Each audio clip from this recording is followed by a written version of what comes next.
And I've always been quite interested in like how things are put together. Like I used to constantly mess around with like, you know, if you sat with like a pen that's got a click on it, I'd take it apart, work out how it works, put it back together, and then I'm like, okay, that makes sense. And for me, I've kind of translated that like curiosity back into tattooing. Not enough to just do a good tattoo. You can't just do this world-class work and expect to be like, that's it, I've done it now. Like I've worked for years trying to perfect my own skill in what makes a good tattoo. And you get there and then people don't care.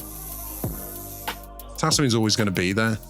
Like I've got myself to a point now in my career that I'm not really going to disappear. And I don't think I could just quit tomorrow and that'd be it. Like I have to keep like doing something at least to keep it ticking.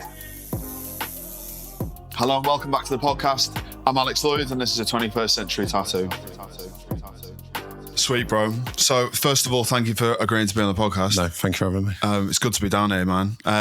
I've got so much I want to kind of ask you. Let's kind of get started first of all with like a congratulations because it's 2023. This is your 10th year in tattooing. Yeah. Mad. I guess like I want to know really what's kind of left for you to achieve really. Yeah, that's a good question. I'm kind of a weird point with tattooing where up to this point, it's kind of been like constant growth and progression and trying to like have goals and targets and try and meet them. But that's weird. Like when the kind of like 10-year mark was coming up, I was like, right, I've really got to think now, like, where do I want to go next? What do I want to do? Like, what do I want, like, the 10th year to, like, define my career as? And the closer it got to it, like, the pressure just really got to me. Yeah. And I just, one day was just like, do you know what? Like, I've made it this far, whether it's been planned or whether things I've just gone with the flow and let it happen.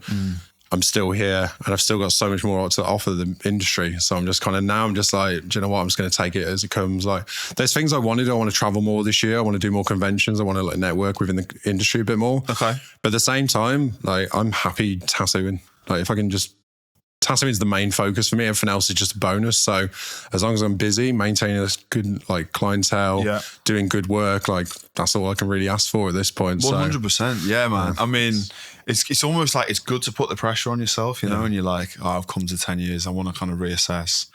I'm 30 this year. So like, and there's that thing like, you can put pressure on the fact that you're going to be 30. Yeah. And it's like, am I where I want to be? But yeah, I guess you just got to kind of, stick to what you know and keep doing it. Let's talk then about your style. From my eyes, at least, really, really clean, bold, traditional. So looking through, I've done my research. You say that the basis of drawing a clean traditional tattoo is taking a subject matter and breaking it down into its like simplest, most recognisable form. So I want to know really from you, like what's most important to you when it comes to your work? What's the real focus for you? I mean, I can only talk from my style and my opinion on like what I think makes a good tattoo as far as the direction that I have pushed my work to. And that's like the foundation of any good traditional tattoo is clean, solid line work. And it's kind of like, it's the framework that holds everything else in. So I always think that when it comes to designing something, I think if it looks good as just lines before I've added shading, I'm already like, I'm off to a good start and I've kind of got that, I'm a step ahead of everything else. So from then, it's like the shading can only enhance what I'm doing. Yeah. But when it comes to what you're saying, like about what I've said in the past, where it's like simplifying things and just kind of stripping it back so it's its most basic, recognizable form. I love that. I've done a lot of research into kind of how our brains and our eyes like perceive things in front of us. And when I kind of brought that back around to the way that I tattoo and the way that traditional tattooing, the direction of it's gone over like the past 100 years and more. Yeah. I don't know. For me, I think what makes a good traditional tattoo is that if you see it from across the room, you instantly recognize what it is. Like if it's a face, if it's got eyes, a jawline, nose, mouth, ears, without seeing any of the detail, you're like, that's a face. You know, if it's a wolf, for example, it's like, you know, if it's got 4 legs, a tail, fur, and it has the general proportions and shape of a wolf, you instantly like, that's a wolf. So for me, with the direction, like I've took my work is, I want to do like the most stereotypical traditional designs I can do. Okay.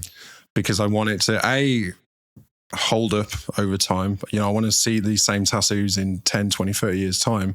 And it's still like, okay, yeah, that's a wolf, that's a panther, that's a ship, that's a, you know, a pin-up, anything like that. So it's just, I don't know. It's what you value in tattooing, and I think it's so important, isn't it? I think it's very easy nowadays for people to get into the swing of kind of creating tattoos for social media for the now, whereas what you're doing is more long-sighted, and you're looking at like, I want this thing to still be clean and look how it looks in 15, 20 years. And I think with the advancement in the materials and the inks and stuff, that's possible. I mean, you look at some of the tattoos done back in like the 70s nowadays, and you know, they're all kind of all over the place. Yeah, I think it's sick, man. I love what you're doing, and it's good to kind of see you keeping that alive. I had a very traditional apprenticeship, so I want to know, how did you kind of get into this, and did you have an apprenticeship, and how was it? I did a very brief apprenticeship. It wasn't how I wanted it to go, but I don't know, like, a bit of backstory how I got into tattooing is that I just started, I mean, like everyone else, started getting tattooed, became more interested in it, started realizing that, okay, there's more to this than just what you see on people's skin and what you see in like magazines or on the internet and things like that. And I was like, okay, I wanted to dive a bit into it, into the history of it a bit more, and just work out, like, you know, why are people getting these things tattooed? What's the like importance of it? Why do they hold up over like other styles? And I've pretty much from day one only been interested in traditional tattooing. Really? Since then, I've tried everything. I've done all styles. I've always been open to it. I've never been like, look, like this is all I'm ever going to do now, because every other style I've tried has only informed what I do, whether that's I've learned new techniques or it's solidified to me what makes a good traditional tattoo. And I don't know, I've had other tattoos, but I've mainly always gravitated towards traditional tattoos. Like, that's the main thing for me. So I guess, why is that? And what was your first kind of inspiration to kind of embark on that traditional journey? That's what it is, really. I think it's just, I don't know, like growing up, I don't think I was that exposed to tattooing growing up. I look back now and I see the signs. I was like, okay, like I had a lot of friends that had tattoos, mainly traditional tattoos, like grandparents that had tattoos. Like, there were shops nearby, like where I lived, where I'd walk past completely oblivious, but you take it in like subconsciously. Yeah. So I think the reason I gravitate towards this style is just, a lot of it's been subconscious. Like, and then, I don't know, to me, it's what, like, traditional tattooing is the backbone of tattooing. It's what all of the styles, like modern day styles, a lot of them have progressed from like the kind of, I guess, the rules of like traditional tattooing. Like, you have to have a solid line where you have to have like bold shading. Like, if you can learn traditional tattooing, I generally think you can kind of go anywhere. A lot of people disregard it as like quite simple. I completely agree. It's like, so true. Like, with me, like I ended up in a trad studio really because it was kind of local, and I wasn't really aware, or had done much research and wasn't aware of other kind of stuff. Yeah. This is only 5 years ago, you know, but I am so grateful for having that kind of traditional upbringing, because the kind of the rules and the pinnacles of the art form, it's, you, like you say, you can translate across all styles. Just a quick one about podcast sponsor Ghost Cartridges. This is their Hex cartridge, which is the 3rd generation and best-selling in the range. Unique, green, but also the finger comfort grip. The first to be introduced in the UK. That's something that's just really good for any artist to, if you're like me, hold your machine quite low on the grip. So you can also see the needle group and number engraved on the cartridge body. So when that needle's on your station, you can quite easily pick up which one without having to go through and look, and it saves time. Have you ever experimented with any other styles? I mean, I know you mentioned, like, if you were, say you couldn't do trad for whatever reason, what's the other passion or the all real interest? I don't really know, to be honest. It's a weird one, because I've poured so much into this style, and I feel like I've helped in the past 10 years I've tattooed. I felt like I've helped push this style of tattooing, because when I started tattooing, you pretty much only got colour traditional. Like there were a few people doing black work traditional, but it was more if someone requested it. There weren't many people who were like, this is all I do, take it or leave it sort of thing. So I've always wanted to do this style, and I think this is where I've like looked for outside inspiration as how to do it, because the way I feel like what defines my work over other people's is that I'm play around a lot with like how much shading I use, how much black I use, like how much heavy black, light black. I use different like techniques to shade things to create more gradient than it just being like, this is black fade out to like skin. Yeah. I try to like use the machine and how the needle like hits the skin and the kind of textures and like it creates to really like push that style. And a lot of that has came from like other styles. So for example, like I pretty much in my work, I'll only use black ink. I don't use grey wash. I don't use white. I don't use anything else. But I do look at a lot of, for example, like black and grey portraits, how they use the contrast of the skin tone against the black to create either quite like gradual gradients or very quick, sharp, like, you know, just a little bit of shade just to give like a bit of a shadow. And then it's just, you let the skin breathe and you just have that blank area. So I've taken that, and then it's kind of, I don't know, for example, like with the amount of heavy black I use on some things, there's a limit of how black you can go on a tattoo. Yeah. Like they always say bolder is better, and it's like to a degree, yes, but at the same time,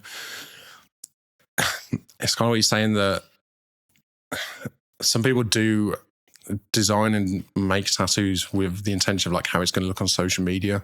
Yeah. And I think this is where this style particularly gets a bit muddied up, is that people are like, you know, super bold lines, solid black, looks great in a photo, but you see that same tattoo, you know, a year, even just a year later, and it's like, it's more bold, like the black is like spread out in the skin way more and stuff like that. And it's, I think that's like this way you have to be informed by other styles of tattooing, because it can by keeping an eye on what else is going on in the industry, it can only inform what you do. Like, oh my God, yeah, 100%. I say, we're like, for me, I do look at like black and grey artists. I look at a lot of the kind of like micro realism artists at the moment and stuff like that. And I just see like, A, how the tattoos look when they're fresh, and B, like how they look after a year, 2 years, 3 years. And this is why I've always gone back to this style, because I see tattoos I did 10 years ago, and it's, you know, it's bolder and it's like a lot more solid now than it was when I did it, but it still has that like that power within the skin. And it's only really noticeable if you see it, like if someone's got like a super bold tattoo and then next to it they've got something that's quite soft and fine, you really see that contrast. For me personally, in a way, it's like I say I like a lot of other styles tattooing, but I'm so set on the way I want to do things that all the information I take in is only to inform more of what the direction I want to take, what I'm doing, sort of thing. It's for sure. Like for someone who's like dedicated so much of their like craft to like one style, you know, like is there and what is there still left to kind of achieve within that style? For me, it's consistency.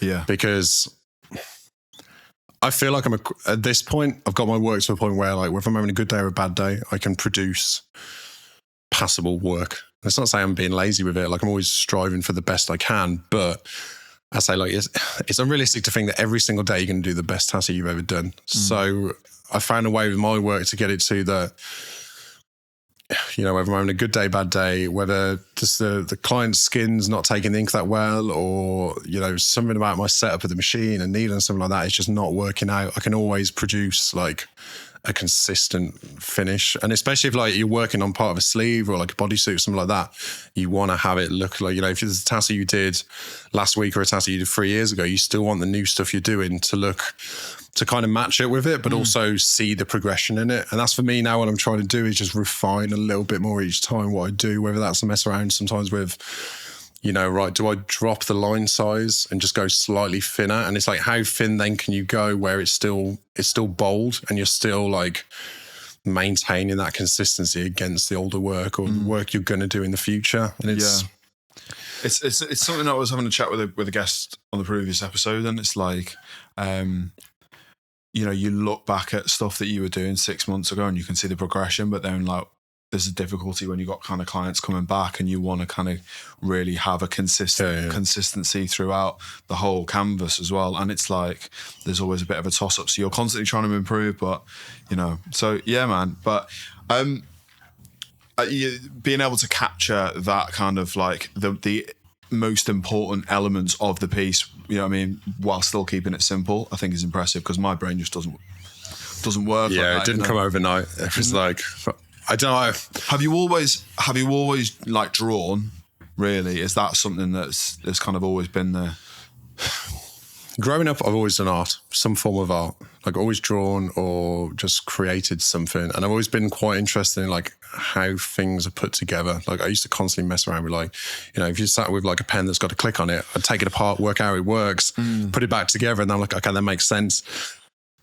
And for me, I've kind of translated that like curiosity back into tattoo. And it's like, I'll do an initial sketch of a design and I'm like, say for example, you're drawing hair and it's like, you do every strand of hair and you make it really wavy and flowy and you're like, right, is there any like, wisps of hair that just fly off in a different direction or something that's just going to kind of come over the face or something like that.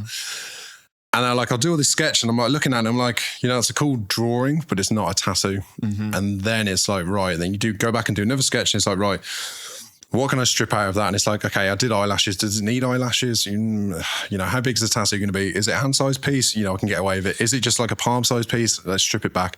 Yeah, and it's a process of elimination where it's just like, right, don't need that, don't need that, don't need that, don't need that. And it's like, what I'm left with, it's like, for example, with a pin-up, all you're kind of left with is like, there's a line with a dot for the eyes, there's 2 dots for the nose, and then like a squiggle for the mouth. But your face, like your brain knows that's a face. The more you look at it, you're like, as the proportions are correct. Yeah, that's the thing. If everything's where it's meant to be, I think that's where the skill really comes in. At least with drawing them, is like, and creating them is the proportion. I think it's a lot of people can kind of struggle with that. Yeah. How the hell do you go about drawing hands and stuff and like try like I don't know. You strip it back as much as you can. Yeah. But then it's what I was saying earlier. Like if I draw things, I try to make the line drawing as solid as possible. So that it's, for example, like now, there's a lot of people who just want a line. They just want lines. They don't want shading. They don't want any solid black. They don't want any color or anything. Yeah. They just want line work. So for me, I always keep down the back of my mind. I'm like, most people see my work and it's got like bold lines, shading, stuff like that. And it's like, but some people, I know there's going to be that odd person that comes in and they're like, oh, I just want the outline of a web. And I'm like, okay, like we can do that. But it has to be consistent with everything else I do, because at some point they may turn around and be like, okay, I actually want 2 years later, like, I want to add shading to it now. And you're like, if you've relied too heavily on the line work where there's no room for shading, you're going to be stumped. And that's the thing you have to consider that, like, the next year, 5 years, 10 years, is that ink changes in the skin all the time. It moves around, it fades, it, blends into each other. But at the same time, like, people's opinions on tattoos change. The amount of people that get a color tattoo 2 years later, they're like, I hate color tattoos now, I just want black. Like, can you make this color tattoo black? And I'm like, I mean, we can do something with it, but it's never going to be as perfect as if it was a blank canvas sort of thing. So again, that's where that consistency comes in. You've always got to think like that, the next step ahead of what could happen. Does the tattoo blow out in the skin? Does it fade? Does it scar badly? Like, do they take bad care of it? Or is it just on a place where it just doesn't hold up? Like, it's all these things have to inform what you're doing right now. Yeah. And again, it's like you have to look back on what you did 6 months ago, a year, and be like, when you see tattoos healed, you're like, okay, that line was slightly too like heavy for that area of the body, or like, I probably put a bit too much detail on the area. Yeah. And you can see it as well, and we know what we're looking for. Yeah. When the stuff's healing. If you're enjoying the podcast this week, don't forget to leave us a rating and a review wherever you listen to your podcasts. It really helps the podcast grow. I'll tell you what, I want to get onto, because obviously, we're in here, there's tons of flash and stuff, and I know that you draw and create a lot of flash. I know you've got a flash book available to buy. How do you keep it fresh with your designs and your inspiration? And are you is that really how you prefer to work, is have pre-drawn stuff that you've worked on and perfected for clients to pick, or would you rather be given a brief? It works both ways. I heard a really good explanation of it recently, which is like flash is almost like our menu. So it's kind of like, it's the best of what we do. For me personally, anyway, I know not everybody does flash. And nowadays, like flash isn't that important. I think for people like... It's nowhere near as common as it. Yeah, and there's things like, there's so many artists that, I mean, there's a few guys here that just don't touch flash at all. They have no interest in it and they're super busy just with drawing custom stuff. For me, I feel like my flash it's the best representation of where my work's heading and what I like about tattooing. So I'll observe what kind of things people are getting tattooed by me. Like I do a lot of reapers, I do a lot of panthers, I do quite a lot of spiders recently, I do a lot of scorpions. So I'm like, right, okay, are they very one-off designs for people, or can I incorporate this into like a bigger body of work? And that's where, like, for me, the flash comes in, because I try to pick subject matters on flash where I don't mind tattooing it like 100 times. At the same time, it's like, you know, is it something that someone's going to ask for frequently, or is it something where I may wait 2 years to tattoo it? How niche is it, basically? And that's the thing, yeah. So I'm trying to keep a balance of it now. Like if I draw a sheet of 5 designs, 3 of them will usually be, you know, just like I would refer to it as like the greatest hits of mine. So there'll be like a moth, or there'll be like a panther, or there'll be an eagle, or something that I know that, or like a creeping tiger or something. Yeah, like if someone's struggling to think of what they want, they'll see that and they're like, I'll take that. And then the other 2 designs will be a bit of a gamble. There'll be something where it's either quite niche for the style. You know, for example, there's a sheet I've got where there's like a little bank robber and he's got like a gun that says hands up, which I know no one's ever going to get tattooed, but at some point someone will, and it's hilarious. I think that's quite sick. It's up there somewhere. And stuff like that. I've done a few like pigs and stuff like that, but that's not the kind of things someone's going to come in and be like, how can I just get a pig tattooed? They're going to be like, they're not going to know they want it until they see it. Yeah. And again, that's where flash comes in, because it's sometimes people will see your work and they have a general idea of what they want. For me, it's like 9 times out of 10, 9 times out of 10, people want my moths. They like it. They gravitate towards it. It's quite a strong representation of where my style is developed to. Yeah. So most people, they see that on the flash and they're like, oh, if I don't get that, I'm going to kick myself. And I'm like, okay, like let's do that. But that's where these obscure designs come in, because sometimes they'll look at it and they didn't know they were looking for a pig in a top hat, but they'll see it and they're like, kind of want to get a pig in a top hat. And I'm like, well, we've got it. But at the same time, like I do a lot of custom work. But at this point, a lot of it's informed by the flash. It's usually a variation of the themes I've already done, or it's kind of combining 2 elements. So say it would be like a panther and a rose. They're like, okay, well, I haven't got that in my flash, but I've got both of those elements drawn. So like, let's just mash it together. Like I've pretty much drawn and tattooed everything I can do in this style at this point. But there's still things I get asked to do that I can't think of. And that's, again, like, it's where it informs my work, because you have to be aware of what people want. Yeah. It's not always what you want to do. Because if you're sat there doing the best work in the world, but you're getting 1 book in a month, it's like your work's not speaking to like a bigger audience. It's too niche. So you have to have that balance. Yeah, this is something I want to ask you. Is now that tattooing is so popular, you know, like no one can kind of escape it now. It's like it's come way out of the underground. Are you noticing any real trends in tattooing? Whether that, I mean, I don't know about you. Obviously, we're talking a little bit earlier there about like just more line work pieces as opposed to line work and shading.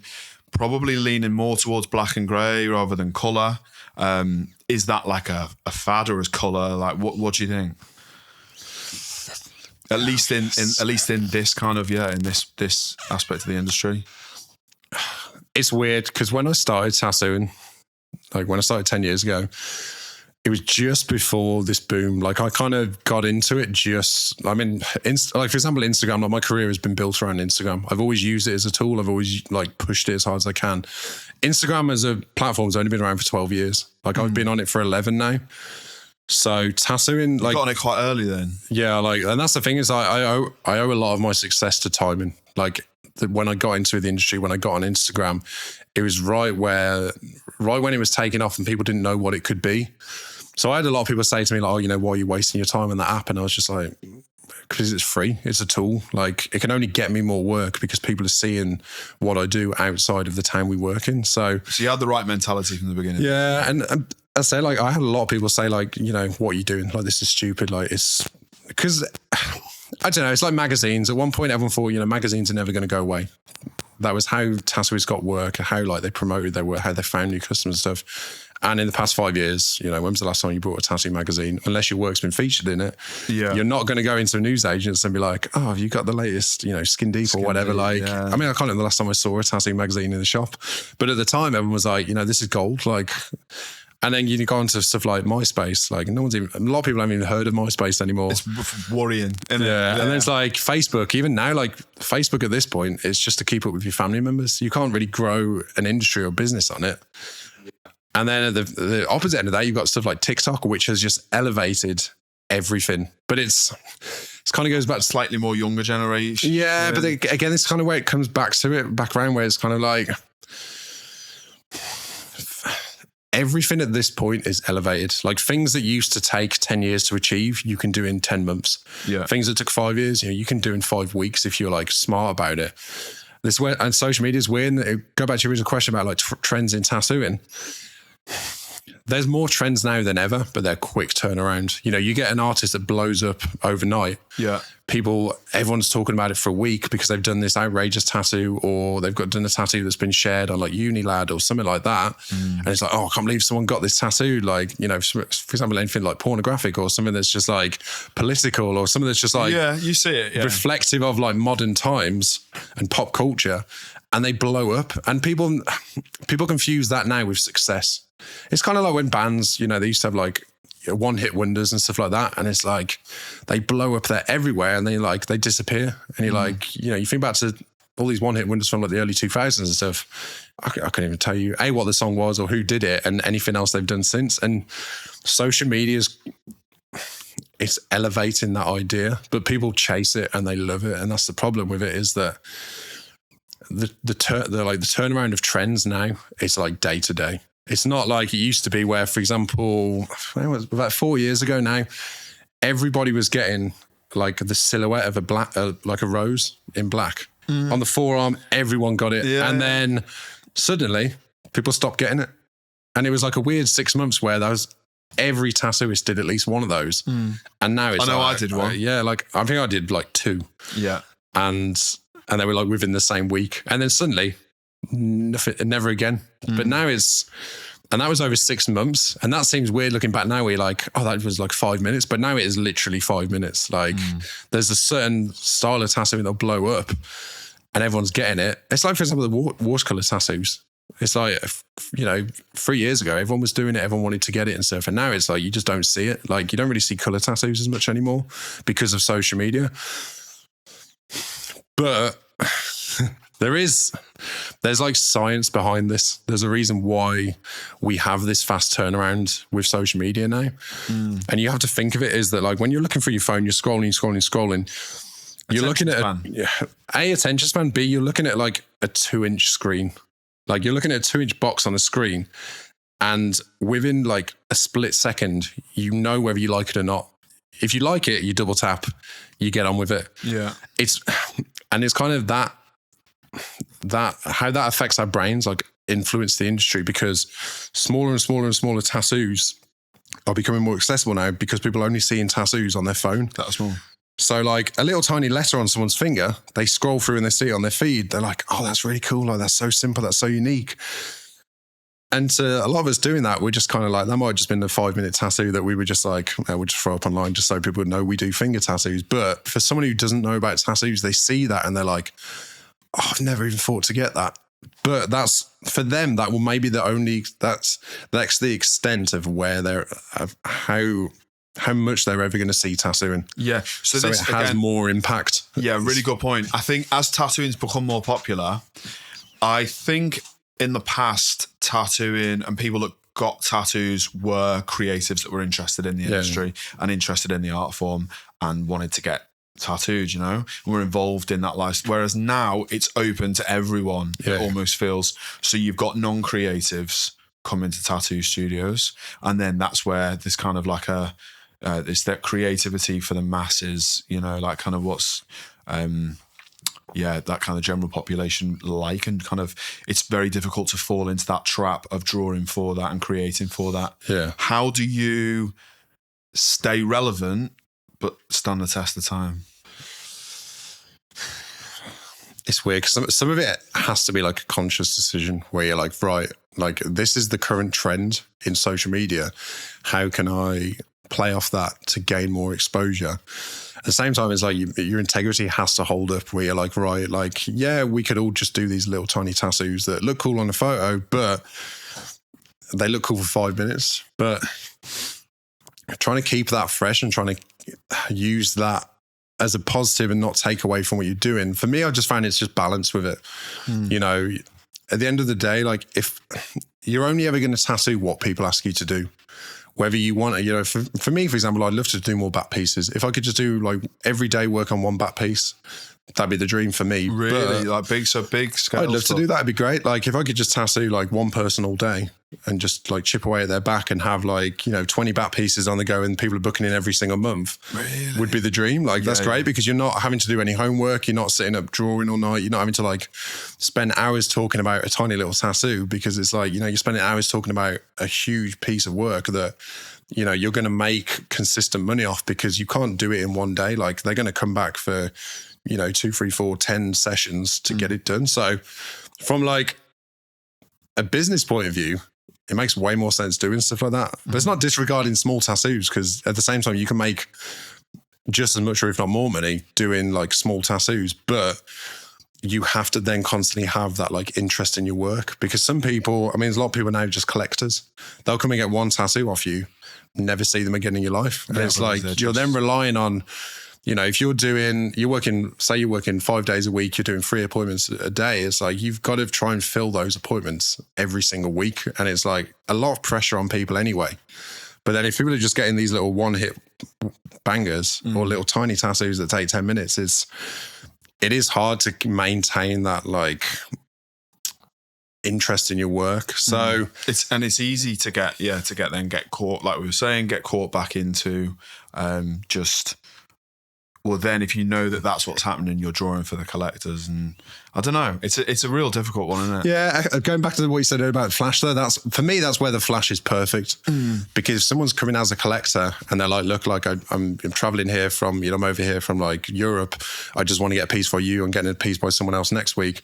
Like, I'm like, okay, well, this is my Flash. Like, if you want a piece that best represents what I do, yeah, perfect. That's there for you. For someone who's working on a sleeve that's all been done by me, fair enough. Yeah, they'll pick 3 or 4 pieces of the Flash, but then they're like, oh, okay, well, you know, maybe I want to get like an eagle that's sat on top of like a nest, and then it's got like all these elements. And I'm just like, you know, have you got anything like that? And I'm like, well, no, but I can draw it. Yeah. Like, and it's, again, I don't know, there's got to be a balance between it's what you want to do and what you get asked to do. For sure. And it's the same with social media. It's just, I think you've got to stay true to yourself. And, yeah, you've got to play the game a bit.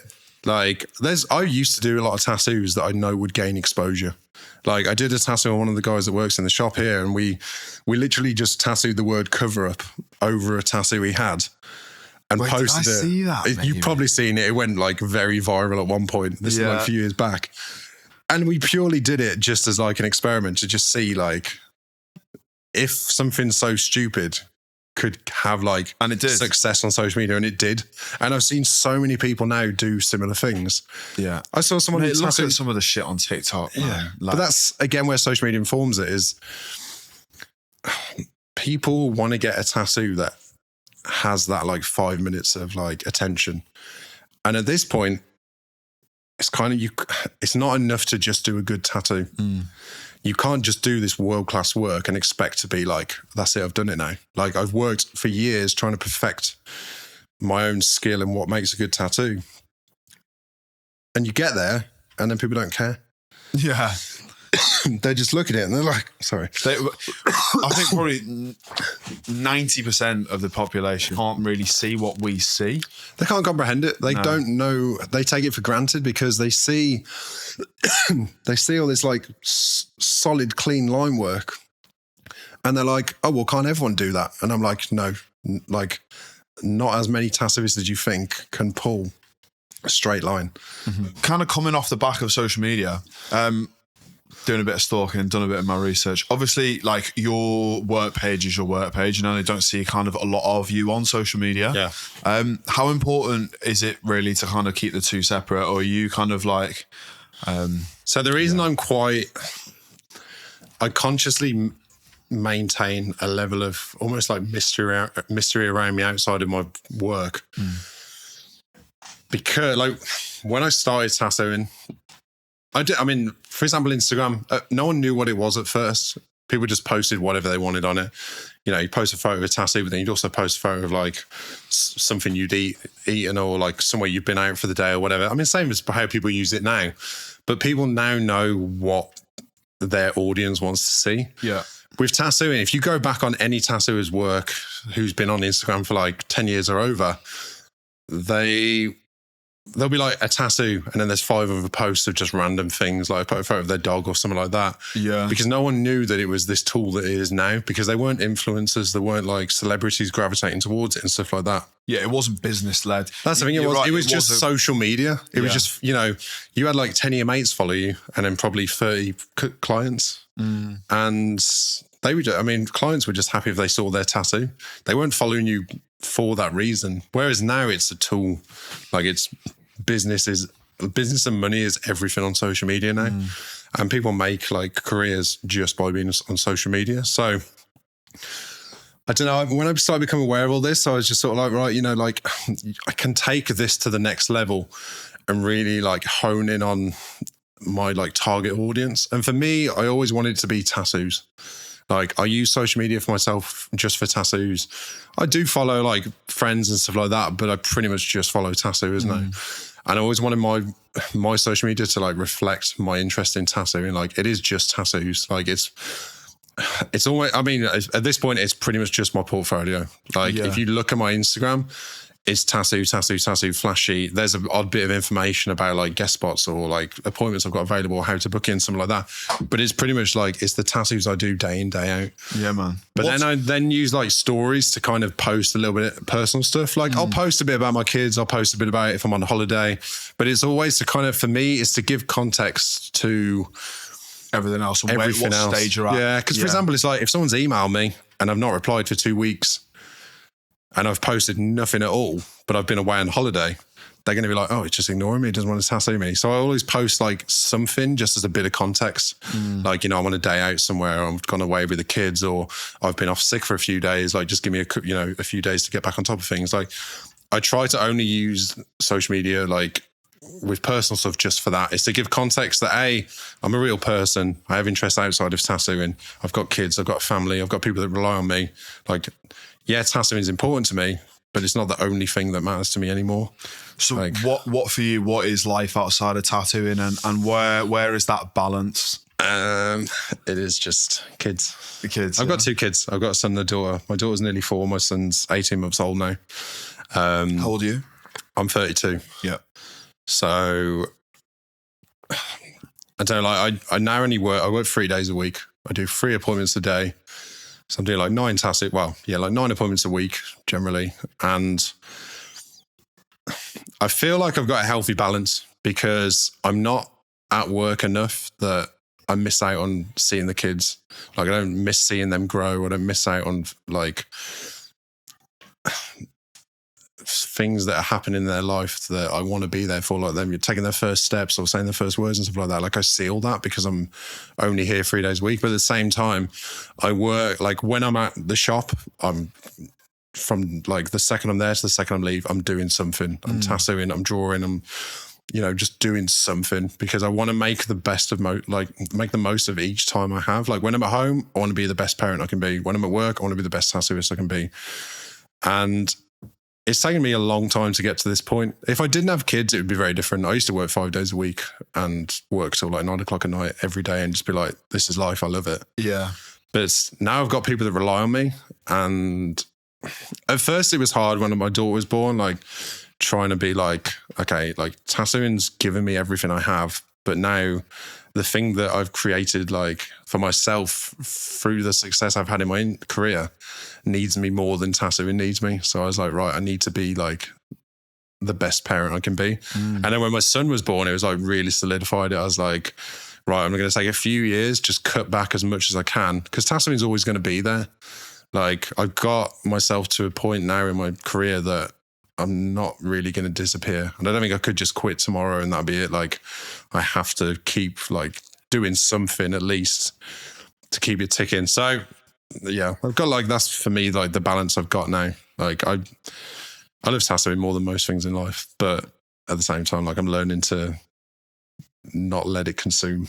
Yeah, mate. Not let it consume me, which is hard because that. you have to be a successful tattooer and to like have a successful like apprenticeship, things like that. You've got to sacrifice everything. You know, you've got to cut things out of your life. You've got to cut like you need to friends, like shit. Social time, you know, drinking, all those kinds of things. Like you have to limit it so you can then like progress in like your chosen industry. Which for us is tattooing. Like there's, I don't know, you've got to make sacrifices from all ends. Like to be a good tattooist, you've got to make sacrifices, but then to be like a good person outside of tattooing, you have to sacrifice on tattooing. So it's that balance is hard to learn. Yeah, it's something. I mean, I'm not a father yet, but hopefully at some point, you know, and yeah, shall see. It can't be easy, I'm sure. That begs the question: if you were doing anything else, like if you couldn't tattoo, what would you be doing? Like my back. Knowing what, like purely based on right now, like if tomorrow something happened, I couldn't tattoo anymore, my backup plan's always been I'd probably just go into like graphic design or something like that. It would always be something creative. One of the newest additions to the Ghost cartridges range, or the Hex range rather, is the stipple shaders. These ones that I'm using here are like 4 tight 3s all arranged in a row, give you like a nice smooth stipple over a large area. Make sure you grab these now, I've got a discount code below. Can you ever see yourself stopping tattooing? I don't think it would. I don't think I'd ever allow myself to get to that point. Like if I got to the point where, I mean, to be fair, like last year I had a few points where, you know, like the stress of trying to be a good tattooist and be a good parent, like the lines were getting like blurred, and I was just sort of like, I was struggling to kind of put my time into the right thing. And I really was like, nearly got to the point where I was like, I can't do this anymore. Like I can't, something's got to give, and I've either got to like force my way through the kind of like wall and just keep going, or I've got to take time off and just, you know, have a bit of time off and then reassess. And I mean, I ended up just plowing through because I just had to. So for my own sanity, I was just like, I don't know. It's weird because I've never got to the point where I don't care about tattooing. Like I love tattooing more than ever, like more now than I ever did, but I love it in a different way now. It's more like, I'm a bit more selfish about it these days. I used to love the whole industry. At one point, I was like, anything to do with tattooing, I wanted to be around. Yeah. If you go to a new town, you see a tattoo shop, you just want to pop in and just see what's going on. Yeah. Now I'm a bit more reserved with it. I'm kind of like, I know what I like about tattooing. I know how much of... and what's important to you. Yeah, like I know how much is healthy for me personally to put into it. Like I know, you know, I don't need to meet every tattooer. I don't need to say hello to every tattooist I meet. I don't need to talk about tattoos outside of work. I don't need to be on social media and, you know, 12 hours a day consuming tattooing. But at the same time, like, I it's like when I have my flash on the wall. Like, I'll sit here some days and I just look at it and I'm just like, it blows me away that I have like a body of work and I can see it presented. And I mean, what I have in the shop is like half of what I actually have of like flash. And flash is like, for me, is so sacred in what I do, because it's just, I can look at it, I can hold it. With tattooing, the tricky thing of it is like so much of what we do is for everyone else's benefit. It's benefit of the client that's wearing the tattoo. It's the benefit of everyone else that's seeing the tattoo we post online. It's the benefit of people that, you know, want to meet us, or, you know, when you start gaining a bit of momentum in the industry, people want to be around you and they want to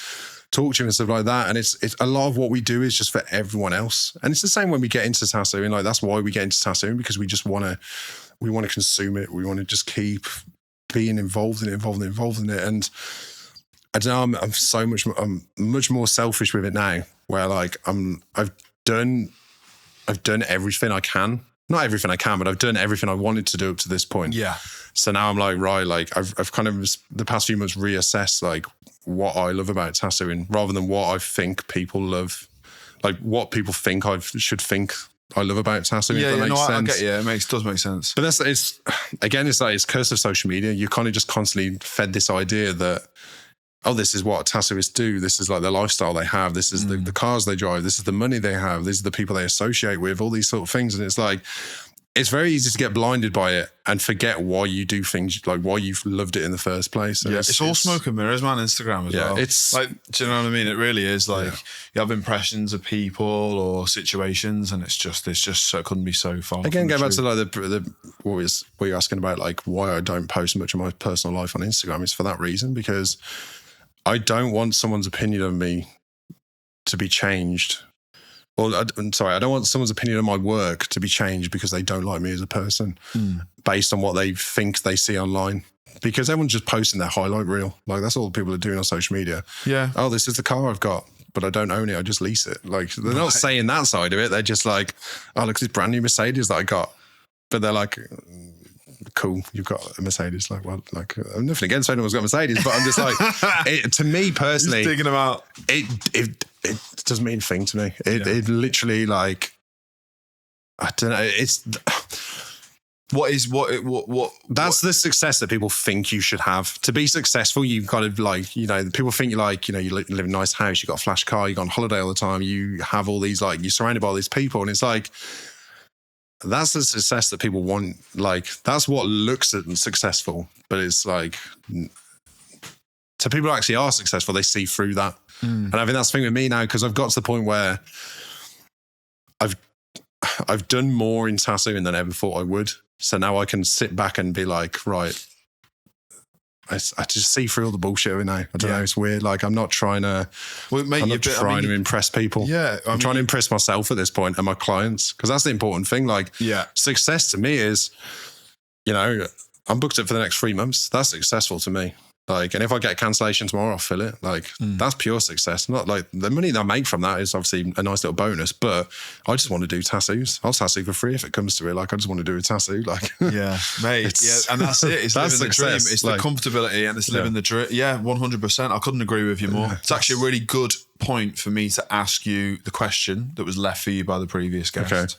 And that was, the last 5 years of your tattoo career, what can you see yourself doing and where? It's probably going to be in England still. Yeah. I don't know. I don't really have dreams. I don't have dreams and ambition that far ahead and that big right now. But it's having kids. It's changed everything for me. Like, I wanted to travel the world. I never wanted to settle in the same place for like too long. I wanted to like work in all these countries. I wanted to meet all these tattoos from around the world. And I still want all that. But at the same time, I'm like, it's got to line up with my interests outside of work. Like, like, if I go places, I want to take my family with me. Yeah. Like, if I go work a convention somewhere, I want to give them the option that they can come if they want. Like, that's important to me. So wherever I end up in the future, when at the end of my career or end of my life or whatever, it's like, I'm not thinking that far ahead yet. Mm-hmm. Because as long as I feel like I've done everything I could to get to that point and I didn't regret anything, like, that's good enough. It is. You know what I mean? It's a good way to look at it. I know a lot of people talk about the whole like 5-year plan. Oh, it's not in my 5-year plan. And I'm just like, but why limit yourself to that plan? Like, and then to climb a ladder and be successful in an industry, you have to be like, right, you know, I want to start off, I want to do a few guest spots, then I want to do conventions, then I want to travel to another country, and then I want to go and like, I want to work with this person, I want to work in this shop. And they're constantly in their head, they're like setting out this perfect path where they can only be disappointed if it doesn't go there. Like, I've had people work for me before and they've been like, oh, you know, I didn't see myself being here this long. And I'm like, I didn't see myself being here this long. Like, I've worked at this shop for 7 years now. Like, it was literally meant to just be a stopgap because I didn't know where I wanted to be. Yeah. And like, I had friends that worked here and I was just like, yeah, like, you know, there's a space if you want to use it. And I was like, cool, yeah. And then 7 years later, I'm still here. Like, I met my partner Kirsty here and I've got 2 kids. So it's kind of like, that was never my plan. Yeah. But life kind of evolves around that. Yeah, 100%. Yeah. But at the same time, it's like everything I have is based on every single decision I've ever made. Mm-hmm. So whether that's a decision I wanted to make or not, like, I'm grateful to be where I am right now. And like, that's like, for me, that I feel like I'm successful in that sense because I've built an environment that reflects what I do and I'm comfortable in. But at the same time, like, I want people to gravitate towards that who genuinely care about it but at the same time, like, you know, if someone comes and works at the shop and they stay for 6 months, but they feel like they had a good time, like, that's cool. Like, I'm fine with that. As long as they're honest about it and they're like, look, I want to move on to the next thing. Like, I'm fine. Like, I don't want people to grow resentful that they're not progressing as much as they should be, or they're not getting the gratification they feel like they deserve, or they never intended to be somewhere, as long as they have, because it's on them that they've set that goal. Like, and if they're not themselves trying to push towards that goal, like, that's not anyone else's problem. And I think that's where it gets weird in tattooing. A lot of people feel like they're owed something because they've put time into it. They're like, for example, like the whole concept of apprenticeship, it's like, you're earning your right to be in the industry by being an apprentice and by doing these tasks around the shop, and you're learning along the way. Like, you're learning about like cross-contamination, you're learning about sterilization, you're learning about like how to talk to customers, how to like design tattoos, how tattoos exist on the skin. Like, it's all things that at the time they're annoyed because they've had to clean a toilet. But at the same time, it's like they're learning a lot through that, whether they realize it or not. Like, they're learning about like hygiene and cross-contamination, stuff like that. And I'd like to think a lot of people know about hygiene, but it's not until they're confronted with why we do certain things that they're like, they know why we do it. Nature in this industry. 100%. And there's so many people I've had work at the shop that they just don't care. Like, they won't change a bin unless it's like overflowing. And I'm like, A, it's unhygienic as hell. And B, it just looks so unpresentable. Like, if your bin's just got like shit flowing over it, or like, it's like a sharps bin. If, for example, there's needles sticking out of it, what if someone falls over and like lands on it? There's that. And then B, it just looks like, it's like just get a new bin. Like, we've got a cupboard full of them. Just go and grab a new one. It's so simple. But and this is I think why you've got a responsibility when you take on an apprentice to be able to teach that. Like, I think it's so important. You know, you have to make sure that if you are people, I think, and you hear of some artists taking on apprentices who definitely shouldn't be. It's free labour is the problem. That's where the people have got it like twisted, is that they think like, oh, I've just got someone who can just do errands for me. They'll rip a paper towel for an hour every day. They'll clean the toilet. They'll mop the floors. And it's like, yeah, it's good having that. But at the same time, like, I don't know, like I've had 2 successful apprentices, and I've got to be honest, it's harder teaching someone how to tattoo than it is to learn to tattoo. Because when you've been tattooing a certain amount of time, you take for granted what you do. You know, you become sloppy, you become lazy, you're like, oh, well, it doesn't matter if I don't. Like, it's like, for example, like when people they take a photo of the tattoo and they don't wear a glove. They just wipe it down. And I'm like, it's an easy thing to overlook and not question why it's like poor hygiene. Every artist, but you have to see someone do that on a story. Like, I don't agree with it. I wear a glove for like everything. I agree, but like you notice that straight away. 100%. But it's because when you've been in it so long, you end up like cutting corners, and you don't simple things like that where you're like, oh well, it's a clean paper towel and I'm not touching the skin. And it's like, yeah, but everything in between that point of you picking up that paper towel to wiping the skin down with it, the amount of things you've touched, but you've also made such an effort to be clean that whole time. That's the thing. It's like, well, at the end? I get it, but like, I mean, I can be guilty of it. Yeah, we've all done things like, it's like when you're in a rush, like you forget to put a glove on, or you just like, you're like, you know, you leave your station. You've got to go and take a photo, and then the skin's oozing, or you need to go back. And at the same time, there's a lot of grey area where it's like, there's things there's like good corners to cut where it's like, for the sake of conserving on waste and stuff like that, you know, there's things where you can limit yourself but as long as it's being like hygienic and stuff, it's a good amount to do it. But at the same time, we're all guilty. We just do things because we're lazy, or because we're in a rush, or, you know, someone else, the next client's waiting, and you're like, fuck, I'll quickly tidy up. And then there's like, you end up just picking up a needle with bare hand. And you're like, well, I'm going to wash my hands anyway. It doesn't matter. Yeah. And it's stuff like that. Sure I didn't touch this sharp end. Yeah, and that's the thing. It's like, well, I didn't touch the bit with ink on it, but it's still like, it's a weird grey area, isn't it? But again, that's the responsibility of teaching someone to tattoo. That I say, it's hard to learn to tattoo, but it's harder to like teach someone how to tattoo, because for me, as a mentor, you question why you do things. Because tattooing is like driving a car. It becomes second nature. You just change gear, you know, you accelerate, you brake when you need to. You don't think like, oh shit, I should brake in a minute. You just know when to do it. Yeah, of course. It's the same with tattooing. It's like, when you're trying to explain to someone why we stretch the skin and how we stretch the skin, when you've been tattooing that long that you don't think while you do it. You just know to do it. Yeah. To really sit and think like, okay, look, why do people stretch the skin? Like, what happens if I don't stretch the skin? And then you try and do a tattoo and don't stretch the skin. You're like, okay, that's why we stretch the skin. Yeah. But when you're trying to like dull that down to explain to someone, it completely changes your concept of like, oh, okay, like I'm either better than I thought I was, or I'm like take this for granted too much and I'm just like got lazy. So it's a weird dynamic whole, like, I don't know, it's weird. Yeah. So on that point, kind of just before we move on, for any apprentices listening or watching this podcast, what's the one piece of advice you'd give to someone getting into the industry right now? My number one advice, and it's always been the same, don't apprentice in a shop you wouldn't pay to get tattooed at, because you'll never have that mutual respect. I did it. I like the guy that, I say he taught me, the guy that showed me what tattooing was. I'd have never in a million years got tattooed by him just walking in off the street. He wasn't the kind of person I wanted, like I would have gravitated towards their work. I didn't like his work for the start. Like I still don't like it now. But it's like, it wasn't, and I never had that full respect for him because he wasn't an artist that was in my eyes like desirable to be around, if that makes sense. Because I don't know, I think whether this is someone looking for apprenticeship or a shop that's advertising for an apprentice, you should always want someone around that you know. Or somebody that, like, for example, like me, I have no plans on taking an apprentice again. Like I've done it twice now and I'm done with it. Like it's a lot of work and it's time I don't have. But if any time someone asks me about an apprenticeship, I'm like, oh, have you been tattooed in the shop before? And they're like, oh no. And I'm like, well, why are you coming in? Why are you here then? Because I know full well I'm not your first choice. Yeah. And they're like, oh yeah, but you're a great artist. I'd love to work by you. And I'm like, then get tattooed by me. Like if I'm that good.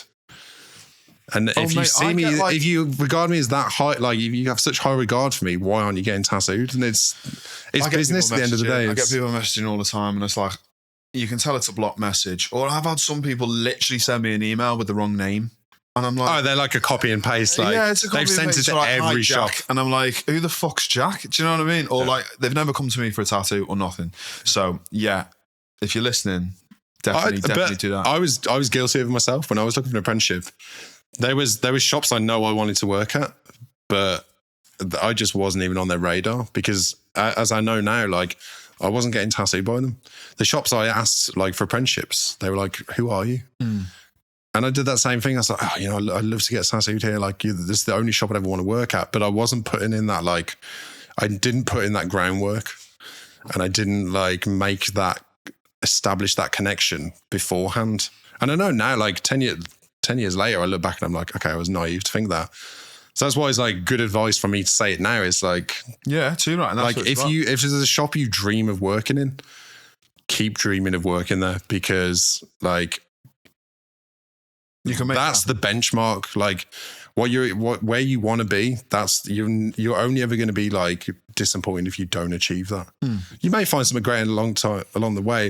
It's going back to what I was saying before, where people have this like 5-year plan and stuff. It's like I'm not saying it's a bad thing to not have that goal, but once you set that benchmark, that's all you're ever going to look towards. And if you don't end up in that shop, you're just going to be disappointed. It's hard. It's everyone like I think everyone could agree with it. Is that I don't know. It's like you've got to have that dream, but at the same time, like you've got to put in that groundwork to like achieve that. And that's the same with whether it's looking for an apprenticeship or just trying to like get hired by a shop or go and work in a shop. Like, it's always good to do like a guest spot there first, just to see if you gel with people, or go and get tattooed at the shop, just get a feel for the environment. Because I've worked and guested in a lot of shops, and some of the shops that on the outside looking in looked the most desirable, when you're actually in that environment, they're just full of the worst people. Because then they don't actually care about tattooing, or they don't care about like their clients. They just purely in it for like, we're this shop, and they're using that name of that shop to like maintain that like image of themselves. Mate, I've done guest spots at places like that. I've been in there, I've chatted with people in places like that, and it's like you see it all too often. Do you have a question that you want to leave for the next guest? Once you get to where you want to be, like is it going to be worth it, sort of thing? Like, there's simply put, is that the question? I think so. Yeah, I think it's because I think a lot of people don't. I don't think they know why they do things. I think a lot of people, they go along with, like, they just follow everyone else, and they don't necessarily stop to like question what they want for themselves. Like, I guess that'd be another question: is like, the goals you have, are they your goals, or are they what people expect you to have? Which I think is like quite. I like that one. Yeah, like, I think that's quite. I think it's one of those things that, like, I don't think we really question ourselves why we want certain things, because it's like when if you save up for something for months, you get it, and you're like, oh, like a pair of shoes. You're like, you know, you see a pair of shoes, you're like, oh, I want to get those. You save up, you buy them, you wait for them to arrive, they come, you wear them once, you're like, oh, they don't actually not that comfortable. And you just kind of like, in our heads, we just build it up that much. And it's that, I say, it's like, you know, is it what we want, or is it what do we think people like? Yeah, is it what society wants? Yeah, it's good. I'll be interested to hear. It's probably not something that people really question. Like, and I think, why would they? Why, like, because you just go, it's easy to go along with the grain and just not really like 100% think about it. It's I think that's mate. So just kind of bringing this all to a close. Yeah. If anyone wants to get booked in with you, where can they find you? And are you going to be at any sort of conventions or guest spots this year? Yeah. So I'm on Instagram at Hudson Tattoo. I've got a website, www.hudsontattoo.co.uk. You can buy on there. I occasionally have prints. I've got like a digital sketchbook that's available to buy. If you want to book in with me, all my email and stuff's on my social media. You can find it. I'm traveling and doing a few conventions this year. So let me think. Guest spots. I'm in London this month and next. I'm in Manchester next month. I'm down in Norwich the month after. I've got a few other things. I might be over in Europe a little bit. Nothing's really confirmed yet, but I'm going to post. I've not posted about any of this yet. Like, I'm going to post about it soon. Yeah. Conventions. I'm at Brighton Tattoo Convention. Yeah. UK TTA. Yeah. And quite possibly Bristol Tattoo Convention this year. Okay. That's about it for now. Exciting. Yeah. So yeah, nice. I'm around. And I'm sure I'll probably see you at two of them. Yeah, definitely. And if people want to come get tattooed, the shop I work at is Lock and Key, and we're in Worcester, UK. Sweet as. So that's it. It's perfect. Right. Bringing this now to a close, what we are going to do is, as is now tradition on season 2, we're going to do a little drawing challenge. We've got a piece of A5 paper. You've got a Bic, you've got a HB, a 2B, and a 1/2 mil fine liner. And to make matters even more difficult for you, I'm going to be giving you some quickfire general knowledge questions. And I'm going to give you 3 minutes to draw Chicano Hop Hard. 3, 2, 1, go. Who was meant to headline Glastonbury 2020? Not a clue. What is the capital of Australia? Sydney. What is the highest grossing Pixar film? Toy Story. Who's the richest man in the world? Jeff Bezos. What's the capital of Alaska? Pass. What were the pseudonyms originally used by the Bronte sisters? I don't even know that. That's a clue. A number 1 followed by 100 zeros is what? Can't even think. What type of fish is Nemo in Finding Nemo? Clownfish. In Dirty Dancing, what is Baby's first name? Pass. Who wrote Snow White and the Seven Dwarfs? Pass. No, you can't keep passing them. What alcohol do you traditionally use to flame at Christmas pudding? At Christmas Brandy. Yeah, 2 minutes left. How many people have walked on the moon? 7. The Stadium of Light is home to which English football club? I couldn't even guess. In Zootopia, what kind of animal is Flash? Is that a kids' program? A porcupine? I've watched that recently, I should know. What's the capital of Peru? 1 minute 30 left. I'm not good with general knowledge. I've got a clue. Who does the voiceover? Who does the voiceover on Love Island? I should know. Do you know what? It doesn't matter. Tom Cruise is an outspoken member of which religion? Scientology. What is the middle name of Angela Merkel? Barbara. No. What is Japanese sake made from? Is it Rice? 1 minute left. Rice, I think. What was the best-selling single of 2019? WAP, I have a clue. WAP. Who plays Sophie in Mamma Mia? Ellie Fanning? Dakota Fanning? I fucking know. Dakota Fanning? I've got a clue. 45 seconds left. Which animal is genetically closest to humans? Pig. What percentage of the human body is water? Isn't it like... How are we getting on over there? 90 or something? What is the chemical... Does not look like Popeye. What's the chemical... He's drawing quite quick, isn't it? What's the chemical symbol for gold? G. I don't fucking know. Which big fictional wizard said it does not do to dwell on dreams and forget to live? Dumbledore. 15 seconds left. Dumbledore, I don't know. How many bones in the adult human body? 230 something. How many shillings in a pound? 5, 4. I don't know. Who shot Andy Warhol? Couldn't tell you. Time's up. Put your hand down. How did you get on? I did something. I was trying to just think what Popeye looked like for the whole Hey, time. I'll tell you what, that could be a solid contender, He looked first like place. Popeye. Do you know what I did do too? He's got big biceps, hasn't he? Yeah. That's not bad, that. Yeah, man. Yeah, sick. Thank you. Just thank you so much for kind of being on it, being a part of it, man. No, thank you. It's been a pleasure. Keep doing what you're doing. Like you've got such a good ethos for your work, you know, and like I mean, I would like a traditional and like clean work has always got a place in my heart because it's where I kind of really started. So yeah, just keep doing what you're doing, man. And thanks again. Thank you. Cheers. Thanks for listening. I hope you've enjoyed the podcast this week. Don't forget to hit the bell icon and the follow button wherever you listen to your podcasts. And don't forget to head over to YouTube and hit that subscribe button as well. Really helps the podcast grow. And thank you so much for all the support so far. I'm Alex Lloyd, and this is a 21st Century Tattoo. Thanks for listening. Let me just get my time. It's like an exam. I love it. Do you know what I'm like? This really sorts the men from the boys, this one.